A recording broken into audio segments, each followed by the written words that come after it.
തുടരും സിനിമയിലെ ടൈം ലൈനിനെ കുറിച്ച് പൊതുവെ ഒരുപാട് സംശയങ്ങളുള്ളതായി കേട്ടിരുന്നു. സിനിമ ആരംഭിക്കുന്നത് പൂരക്കയം ഉരുൾപൊട്ടൽ കാണിച്ചുകൊണ്ടാണ്. അത് 2024 മെയ് 25-നാണ്. ഫയർഫോഴ്സിൻ്റെയും പോലീസിൻ്റെയും രക്ഷാപ്രവർത്തകർ പോകുന്ന സമയം രാവിലെ 4:16 ഈ സംഭവം അവിടെ നിൽക്കട്ടെ, നമുക്കിത് പിന്നീട് കൂട്ടിച്ചേർക്കാം. ഇവിടെ കഥ ആരംഭിക്കുന്നത് ബെൻസിൻ്റെ ശബരിമല യാത്ര കഴിഞ്ഞു വരുന്ന രാത്രിയിലാണ്. അത് ഈ ഉരുൾപൊട്ടലിന് ഒരുപാട് മുൻപാണ്. കൃത്യമായി പറഞ്ഞാൽ 2024 മെയ് 12-ന്. അതേ രാത്രിയിൽ തന്നെ പവി കോളേജിൽ നിന്നും വീട്ടിലേക്ക് സെമസ്റ്റർ ബ്രേക്ക് ആയതുകൊണ്ട് വരുന്നു.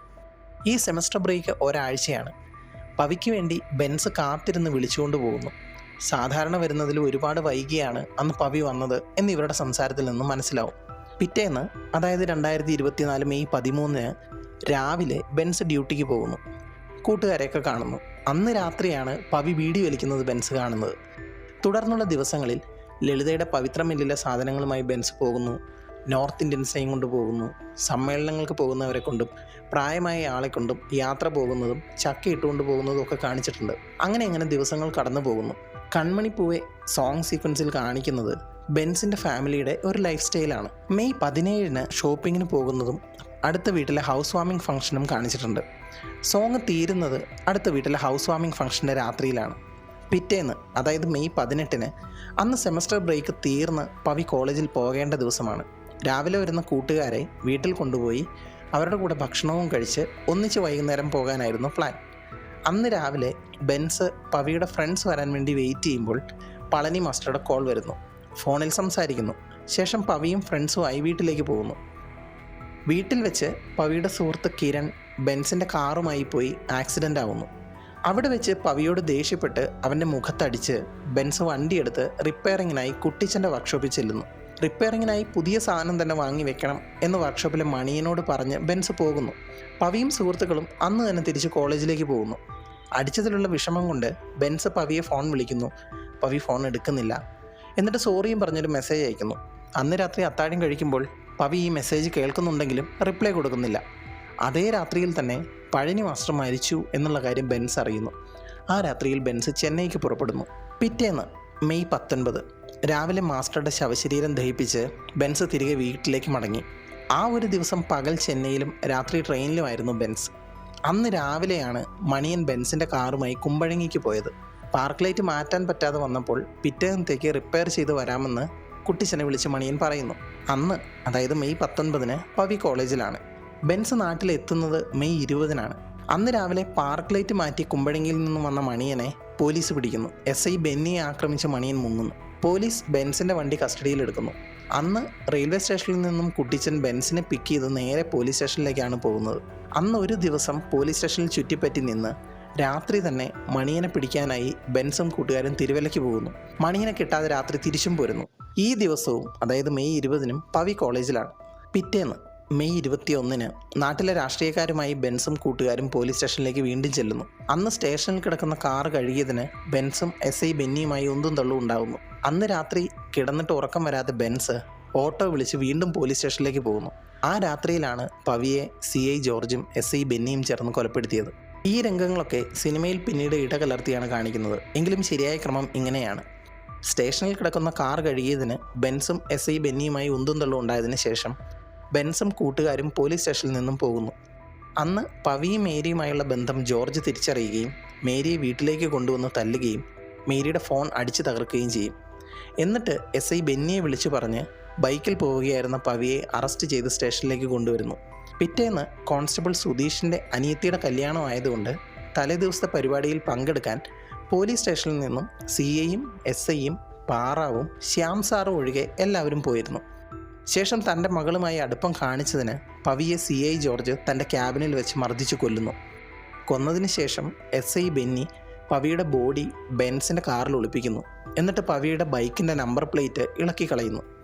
അതേ സമയത്താണ് സുധീഷിൻ്റെ വീട്ടിൽ നിന്നും രാത്രിയിലെ ഫംഗ്ഷൻ കഴിഞ്ഞ് മറ്റ് പോലീസുകാർ സ്റ്റേഷനിലേക്ക് എത്തുന്നത്. അതേ സമയത്ത് തന്നെയാണ് ബെൻസും ഓട്ടോയിൽ പോലീസ് സ്റ്റേഷനിലേക്ക് എത്തുന്നത്. അതായത് ബെൻസ് വീട്ടിൽ നിന്നും ഇറങ്ങി ഓട്ടോയിൽ വരുന്ന സമയത്ത് പോലീസ് സ്റ്റേഷനിൽ വെച്ച് ബെൻസിൻ്റെ മകൻ പവിയെ CI മർദ്ദിക്കുകയായിരുന്നു. അവസാനം കൊല്ലുകയും ചെയ്തു. ശേഷം ആ രാത്രിയിൽ ബെൻസിന് വണ്ടി കൊടുക്കാൻ CI ജോർജ് തയ്യാറാകുന്നു.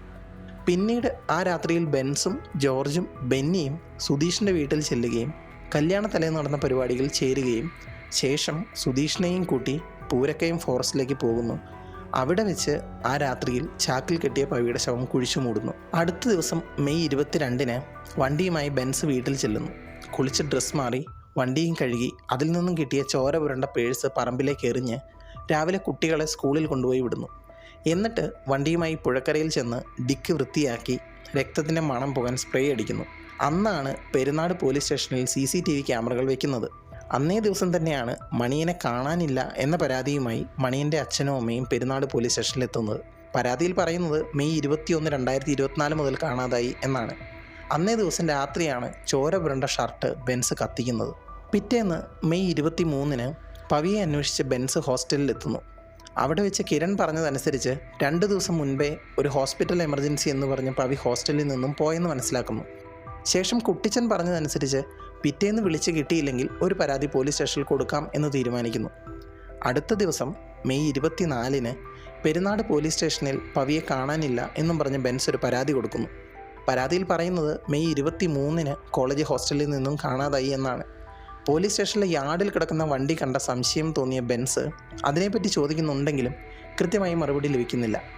ശേഷം 2 ദിവസം മുൻപ് പറമ്പിലേക്ക് എറിഞ്ഞ പേഴ്സ് കണ്ടുപിടിച്ച് കൊല്ലപ്പെട്ടത് തൻ്റെ മകൻ പവിയാണെന്ന് തിരിച്ചറിയുന്നു.